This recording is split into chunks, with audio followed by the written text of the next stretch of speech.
Good evening all of you. ஏன்னா ரிப்பீட்டடாக இந்த எஸ்ஐ கேஸ் சம்மந்தமாக நிறைய வீடியோஸ் வந்துட்டுருக்கு. டெய்லி ஹியரிங்ஸ் கண்டினியூஸாக போட்டுட்டு இருந்தாங்க. கடைசி நேரங்களில் இப்படி தான் வருன்றது எல்லாருக்கும் தெரியும்.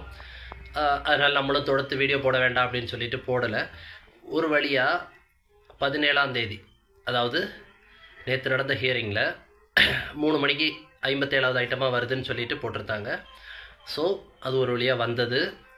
2 தரப்பு வாதங்களும் முடிக்கப்பட்டது. ஏன்னா நிறைய கவுன்சில்ஸு எல்லாருமே இருந்திருப்பாங்க. அப்போ அவங்களுடைய வாதங்கள் எல்லாம் முடிச்சிருப்பாங்க. ஸோ அதே போல் அரசு தரப்பு வாதங்களையும் டிஎன்யூஎஸ்ஆர்பியை ரெப்ரசென்ட் பண்ணது ஏஏஜி பண்ணியிருப்பார்.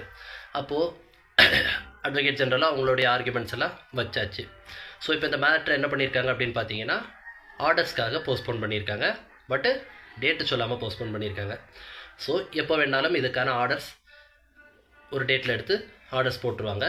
ஸோ அது எவ்வளோ நாள் ஆகும் அப்படின்றதெல்லாம் நம்ம ப்ரெடிக்ட் பண்ண முடியாது.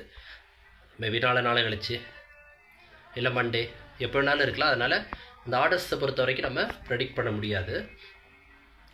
ஸோ இந்த மெயின் டைம் ஆர்டர்ஸ் என்ன வந்தாலுமே உங்களுக்கு எல்லாருக்கும் தெரிஞ்சது தான்.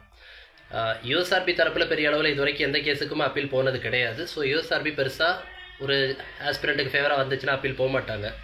பட் சில ஆஸ்பிரண்ட்டுக்கு எதிராக வந்தால் அவங்க அப்பீல் போவாங்க. அது ஒரு கதை, அது அந்த பக்கம், அதை தனியாக விட்டுருங்க. ஸோ அடுத்து நம்ம என்ன அப்படின்னு பார்த்தீங்கன்னா, பட்ஜெட்டு நிகழ்ச்சி நிரல் நீங்கள் பார்த்துருப்பீங்க.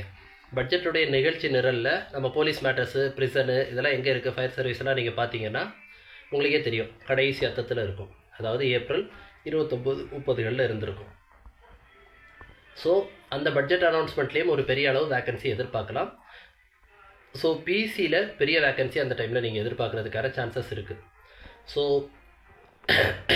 என்ன ஜட்ஜ்மெண்ட் வருது அப்படின்றத பொறுத்து தான் ஆல்ரெடி செலக்ட் ஆகிருக்கவங்களுடைய ஃபேட் இருக்குது. அது வந்தால் தான் அடுத்து ஒரு எஸ்ஐ நோட்டிஃபிகேஷனை பற்றி நம்ம எதிர்பார்க்க முடியும்.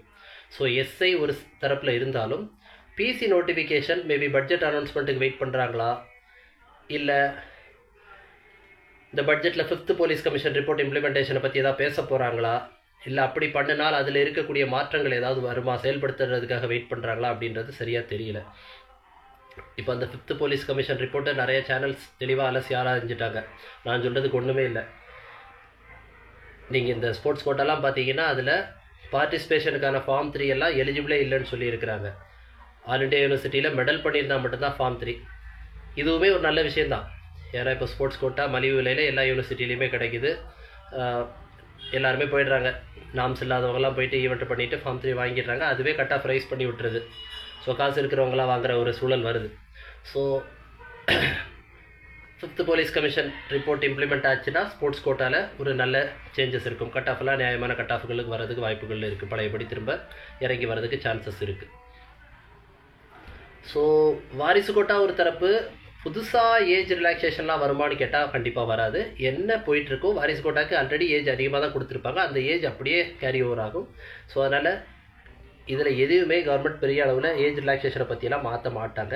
ஸோ இந்த நோட்டிஃபிகேஷனுக்கு என்ன வருமோ அந்த ஏஜை அப்படியே வச்சுடுவாங்க. ஸோ நோட்டிஃபிகேஷன்ஸ் கண்டிப்பாக வரும். 100க்கு 100% பிசி நோட்டிஃபிகேஷன் வரும் மே மாதத்தில், அல்லது வந்துடும்.